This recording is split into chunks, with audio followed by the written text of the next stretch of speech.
എല്ലാവർക്കും south east കിച്ചന്റെ ഓണാശംസകൾ. ഇത്തവണ ഓണത്തിന് നമുക്കൊരു വെറൈറ്റി പായസം ഉണ്ടാക്കിയാലോ? Dates and nuts payasam. ഞാനിവിടെ പാലും പഞ്ചസാരയും ആയിട്ടാണ് ഉണ്ടാക്കുന്നത്. ഇത് വേണമെങ്കിൽ ശർക്കരയും തേങ്ങാപ്പാലും ചേർത്തുണ്ടാക്കാം. ഇപ്പോഴത്തെ പുതിയ പാചകം ചെയ്ത് വരുന്ന പുതിയ കുട്ടികൾക്ക് വേണ്ടി ഇതാണ് എളുപ്പം. മറ്റേ തേങ്ങാപ്പാൽ പിഴിയാനൊന്നും അവർക്ക് താല്പര്യം ഉണ്ടാവില്ല. അത് നമുക്ക് എങ്ങനെ ഉണ്ടാക്കണേന്ന് നോക്കാം.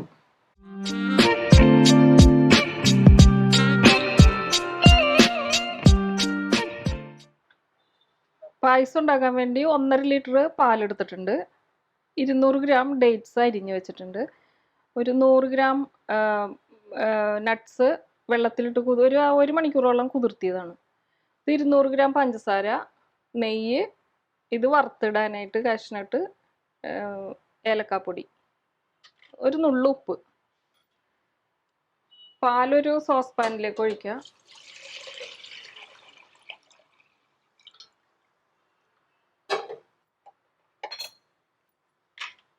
ഇതിലേക്ക് പഞ്ചസാര ഇട്ട്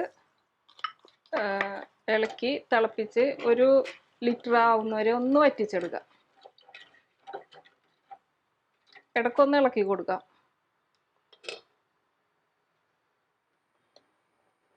പാല് കുറച്ച് വറ്റി തുടങ്ങിയിട്ടുണ്ട്.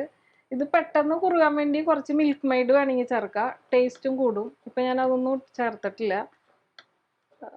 ഇത് വറ്റുമ്പോഴേക്കും നമുക്ക് ഈ കാഷ്നട്ട് ഒന്ന് അരച്ചുകൊണ്ടുവരാം. കാഷ്നട്ട് നല്ല സ്മൂത്തായിട്ട് അരച്ചിട്ടുണ്ട്. നമുക്കിനി ഇത് വേറെ അടുപ്പിലേക്ക് മാറ്റാം. പാല് ഒരു ഫ്രൈ പാൻ വെച്ചിട്ടൊന്ന് വഴറ്റാം.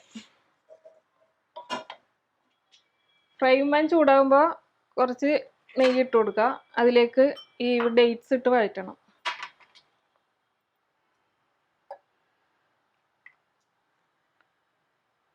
ഒരു സ്പൂൺ ഗീ ഇട്ടിട്ട് ഈ ഡേറ്റ്സ് ഒന്ന് വഴറ്റിയെടുക്കുക.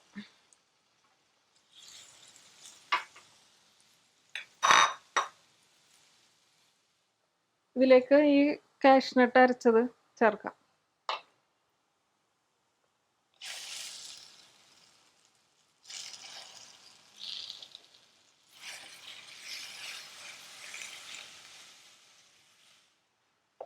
ഇത് പാലിലേക്ക് ചേർത്ത് കൊടുക്കാം.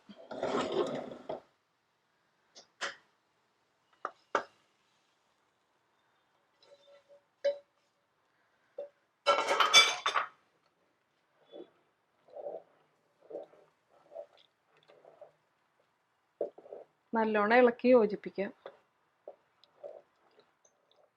ഒരു നുള്ളു ഉപ്പ് ഇട്ട് കൊടുക്കുന്നുണ്ട്.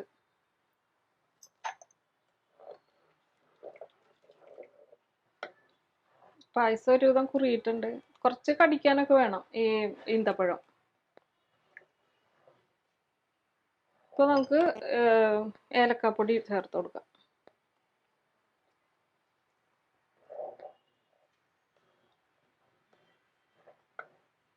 കാഷ്നട്ട് അരച്ചിട്ടിട്ട് നമ്മളൊരു 10 മിനിറ്റ് ഇളക്കിയിട്ടുണ്ട് കേട്ടോ. ഇത് ആവശ്യത്തിന് കുറുകിയിട്ടുണ്ട്. ഇനി ഒന്നും കൂടി കുറുകും. ഇത് മാറ്റി വെച്ചിട്ട് കാഷ്നട്ട് വറുത്തിടാം.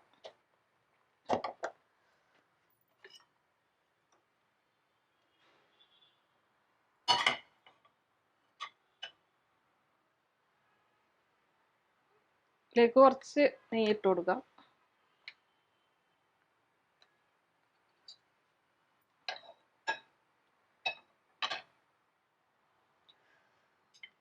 നെയ്യ് ചൂടാകുമ്പോൾ കാഷ്നട്ട് ഇട്ട് കൊടുക്കാം.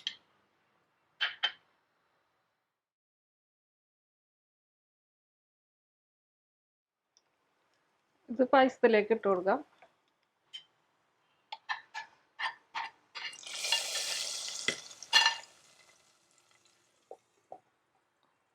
ഒരു 2 മിനിറ്റ് കഴിഞ്ഞിട്ട് നമുക്ക് ഒരു സെർവിങ് ഡിഷിലേക്ക് മാറ്റാം.